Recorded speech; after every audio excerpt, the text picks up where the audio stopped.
Could be us. So back to what I was saying. Could be us.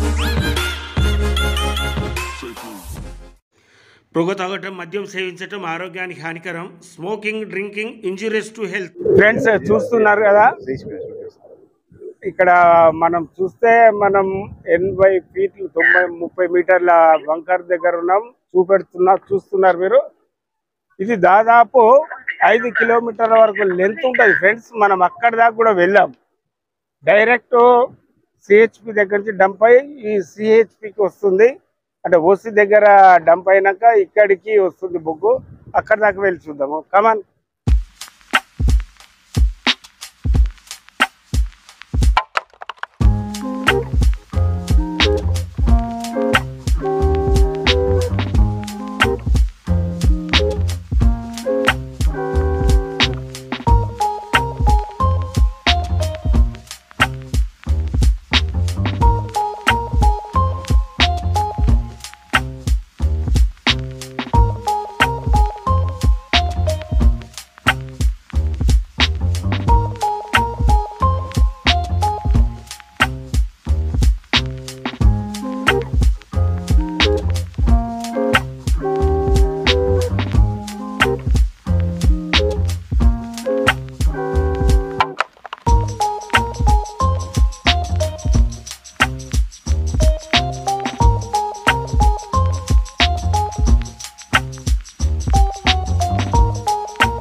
Friends, సింగరేణిలో ప్రతిష్టాత్మకమైన JVR సిహెచ్పిని మనం ఇప్పుడు సంపూర్ణంగా చూసాం కదా. ఇప్పుడు దీనికి సంబంధించిన డీజీఎం గారు మన ముందున్నారు. వీరిని అడిగి అసలు జేవిఆర్ ప్రస్థానం ఏంటిది, దీనికి ఎకో గ్రీన్ సిహెచ్పిగా పేరు పొందినట్టుగా తెలిసింది. ఆ వివరాలు పూర్తిగా తెలుసుకుందాం. Sir, good morning sir. Good morning అండి. బాగున్నారా? బాగున్నా సార్. మరి మేము దాదాపు 450 కిలోమీటర్ల దూరం ప్రయాణం చేసి మీ దగ్గరకు వచ్చాము. మీ సిఎస్పి యొక్క గొప్పతనాన్ని కార్మికులందరికీ, మిగతా వారికి తెలియచేద్దామని. ఎకో గ్రీన్ అంటే ఏంటిది, మరి దీనికోసం ఎంత క్యాపిటల్ వెచ్చించారు, ఎప్పుడు ప్రారంభించారు, దీనివల్ల మిగతా సిహెచ్పిలకు దీనికి ఉన్న డిఫరెంట్ ఏంటిది మా వ్యూయర్స్కు తెలియజేయండి. అందరికీ నమస్కారం. నా పేరు సోమశేఖరరావు. డీజీఎం జేవిఆర్ సిహెచ్పిగా నేను ఇక్కడ పనిచేస్తున్నాను. ఈ సిహెచ్పి మన సింగరేణిలోనే మెగా సిహెచ్పి. మిషనరీ కూడా ఇక్కడ చాలా సోఫిస్టికేటెడ్ టెక్నాలజీతో సంబంధించిన మిషనరీ కూడా ఇన్స్టాల్ చేశారు. ఇదంతా కూడా ఆర్డర్ సమంత అండ్ కంపెనీకి ఆర్డర్ ఇచ్చారు. Planning and installation and commissioning, supply total వాళ్ళు ఈ ప్లాంట్ని ఎరెక్షన్ చేశారు. It is around costing of 398 crores value. ఈ సిహెచ్పికి మిగతా సింగరేణిలో ఉన్న సిహెచ్పికి డిఫరెన్స్ ఏంటంటే మెయిన్ మిషనరీ. ఇక్కడ సైజర్స్ ఉన్నాయి. మన సింగరేణిలో ఇప్పటిదాకా ఏ సిహెచ్పిలో కూడా సైజర్స్ లేవు, ఓన్లీ ఫీడర్ బ్రేకర్స్ ఉండేవి. ఇక్కడ ప్రైమరీ సైజర్స్ 3 ఇన్స్టాల్ చేశారు, రాక్ బ్రేకర్స్ 3 ఇన్స్టాల్ చేశారు. ఆ తర్వాత ప్రైమరీ సైజర్స్కి ఫీడింగ్కి ఎప్రాన్ ఫీడర్స్ అని ఉంటాయి. ఎప్రాన్ ఫీడర్స్ కూడా ఫస్ట్ టైం ఇన్ సిహెచ్పిస్. తర్వాత ఈ అన్నీ కూడా 4.5 kilometers లాంగ్లో 2 streams of bell selection చేశారు. మోస్ట్ ఆఫ్ ది డ్రైవ్స్ కూడా ఇక్కడ కొత్త టెక్నాలజీతో సిఎస్టీ డ్రైవ్స్ ఇన్స్టాల్ చేయడం జరిగింది. ట్రబుల్ ఫ్రీ ఉండడం కోసం సిఎస్టీకి వెళ్ళారు. ఆ తర్వాత సెకండరీ సైజర్స్ ఉన్నాయి. మన ప్రైమరీ సైజర్స్లో మెయిన్ ఏంటంటే క్రషింగ్ -300 వరకే అవుతుంది. సేమ్ కోలు సెకండరీ సైజర్స్ దాకా మనం ట్రాన్స్పోర్ట్ చేసి, సెకండరీ సైజర్స్ కూడా డబుల్ రోల్ క్రషర్స్, వాటిలో 300 నుంచి -100 సైజుకి మనం క్రష్ చేస్తాము. ఆ -100 సైడ్ క్రష్ చేసింది మనం ఇక్కడ జిఎల్ బంకర్స్ ఉన్నాయి, అబోవ్ గ్రౌండ్ లెవెల్ బంకర్స్. అవి కెపాసిటీ వచ్చేసి 24,000 tons కెపాసిటీ. 24,000 tonsలో కూడా మన కోల్ అవైలబిలిటీని బట్టి మనం క్రష్డ్ కోల్ మొత్తాన్ని స్టాక్ చేసుకుంటాము. స్టాక్ చేసుకున్నాక వ్యాగన్స్, రేక్స్ ఇండెంటింగ్ చేసి, రేక్స్ వచ్చినాక మనం సైలోస్కి దాన్ని ఆ కోల్ ట్రాన్స్పోర్ట్ చేసి సైలో నుంచి వ్యాగన్స్లోకి లోడ్ చేస్తాం. సైలో కూడా ఒక్కొక్కటి 2 సైలోలు ఉన్నాయి, ఇన్స్టాల్ చేశారు. ఒక్కొక్క సైలో కూడా 1000 tons కెపాసిటీ.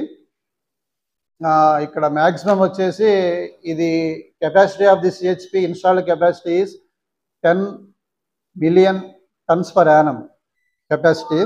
సిహెచ్పి వచ్చేసి కన్స్ట్రక్షన్ అయిపోయినాక ఫస్ట్ లోడింగ్ అనేది 28 May 2022 స్టార్ట్ అయింది.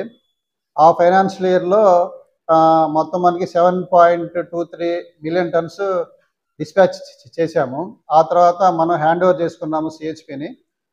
వాళ్ళు 1 year వారంటీ పీరియడ్ అయిపోయినాక మొత్తం మనం హ్యాండ్ ఓవర్ చేశారు. హ్యాండ్ ఓవర్ చేసినాక మనం లాస్ట్ ఇయర్ వచ్చేసి మనది 100 lakh tons target, dispatch target గాను 102 lakhs చేయగలిగాం మనం. With the cooperation of our higher directors, officers, మన కొత్తగూడెం జిఎం గారు, డైరెక్టర్స్, వీళ్ళందరూ కోఆర్డినేషన్, వీళ్ళందరూ అడ్వైజర్స్తో కూడా మేము ఈ టార్గెట్ సాధించగలిగాము. ఈ సంవత్సరం కూడా మాకు ఇచ్చిన టార్గెట్ని కూడా మేము ఖచ్చితంగా ఫుల్ఫిల్ చేస్తాము. డైలీ ప్రొడక్షన్ మాది యావరేజ్ పర్ డే 7 rakes చేస్తున్నాము. ఇదే మేము కంటిన్యూ చేసి మా టార్గెట్స్, మాకు ఇచ్చిన టార్గెట్స్కి మేము ఖచ్చితంగా రీచ్ అవుతాము. Thank you very much. Okay sir, చాలా చక్కటి విషయాలు చెప్పారు. Thank you very much. మీకు, మీ బృందానికి అందరికీ కూడా మా అభినందనలు. Thank you very much.